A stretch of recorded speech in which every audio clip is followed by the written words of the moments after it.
Olá, meninas! Eu resolvi fazer essa apresentação super simples para explicar para vocês uma metodologia que eu criei para definir metas.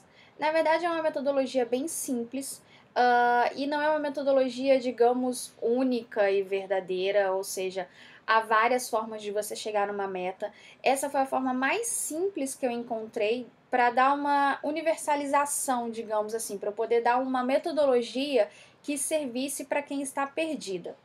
Na minha opinião, a melhor forma de você definir metas é olhando o seu passado, vendo como você como você vem desempenhando, quanto você pretende investir mais do seu tempo e do seu dinheiro, e aí aplicar isso e chegar a um número.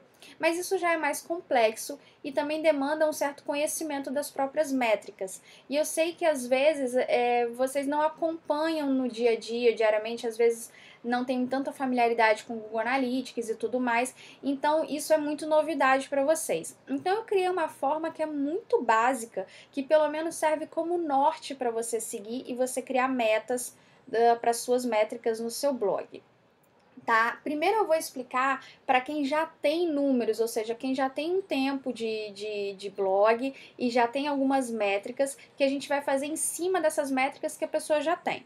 Quem está começando o blog agora, não tem problema. No final eu vou explicar uma adaptação que você pode fazer para você definir suas primeiras metas, mesmo que você não tenha número para aplicar nessa metodologia que eu vou mostrar agora.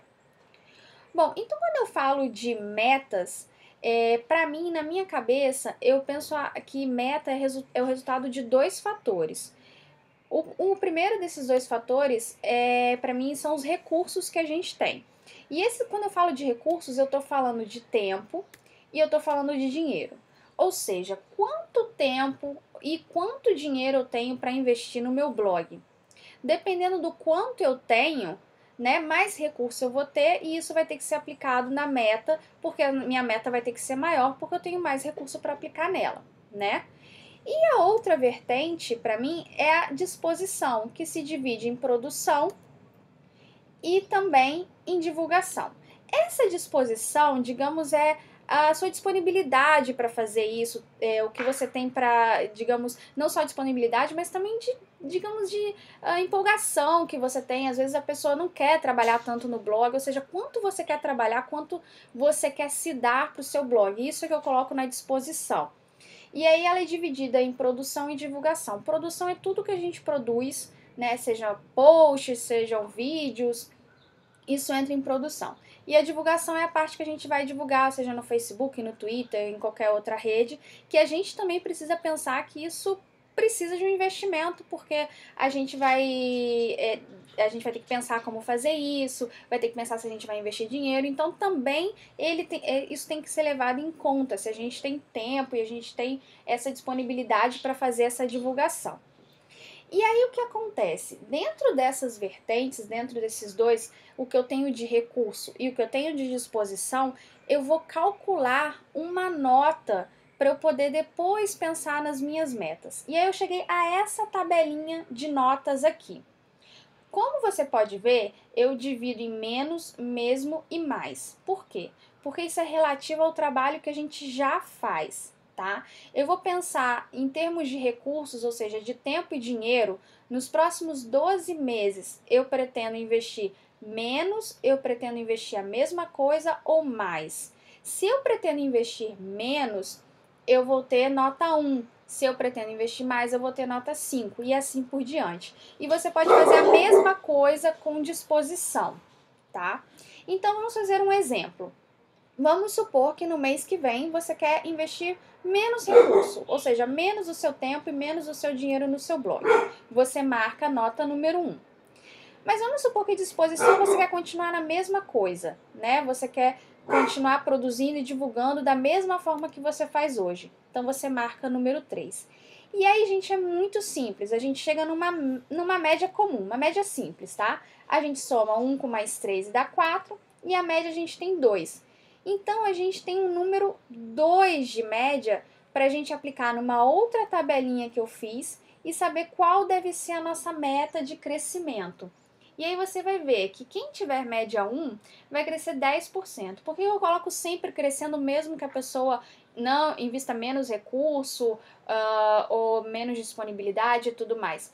Porque o normal é que um blog sempre cresça alguma coisa. Primeiro que você vai ter mais posts e vai indexar mais, então com o tempo você tem um pouquinho mais de visita.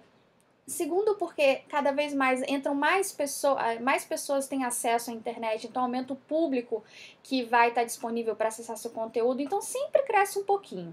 Então, mesmo que você coloque menos nos dois e você fique com média 1, eu coloco uma meta de crescimento pelo menos de 10%. Como no nosso exemplo tinha dado 2, a sua meta de crescimento tem que ser 30%. E aí você vai. Você pode ver que o máximo aqui na minha tabela é 100%. Mas o que acontece? Às vezes você vai investir muito mais do que o que você faz, e é claro, esse crescimento vai ser exponencial e você vai crescer muito mais que 100%. Então, por isso que eu falei que essa tabela é bom para você ter uma base e para você saber se você está indo pelo menos dentro da média esperada. Mas é claro que o ideal é a gente sempre fazer muito mais do que a meta. Mas aí, é claro, você está se perguntando: mas e quem está começando? Quem não tem esses números para colocar ali para poder ver se pode crescer 15, 30% ou qualquer outro número? Bom, a sugestão que eu dou é pelo menos esperar um mês de blog para você poder pensar nas suas metas, tá? Quando eu digo metas, metas de números. É claro que a gente já começa com um objetivo, a gente já sabe onde quer chegar e tudo mais, mas as metas de números, eu recomendo esperar pelo menos um mês, ter um mês fechado, para a gente ver como a gente performou. E aí o que eu recomendo é fazer uma avaliação de tudo que você fez, se você deu o máximo de tempo que você tinha, se você deu o máximo de dinheiro que você tinha, se você produziu o máximo que você podia produzir, se você divulgou o máximo que você podia divulgar, e aí você aplica aquela mesma tabela, de acordo com o que você quer para o próximo mês. E vai fazendo isso mais ou menos trimestralmente, até você pelo menos ter um ano de histórico, para aí sim você poder aplicar essa tabela do jeito que eu fiz a tabela, tá bom? E lembrando que quem tiver dúvidas pode me mandar um WhatsApp para 21 992924932. Também pode postar como tá indo essa sua semana de planejamento no Instagram com a hashtag meu plano 2016. Enfim, pode postar comentário lá no blog. Eu quero ajudar todo mundo e eu quero ver todo mundo fazendo meta e melhor ainda, cumprindo essas metas para o próximo ano. Eu espero vocês. Tchau, tchau.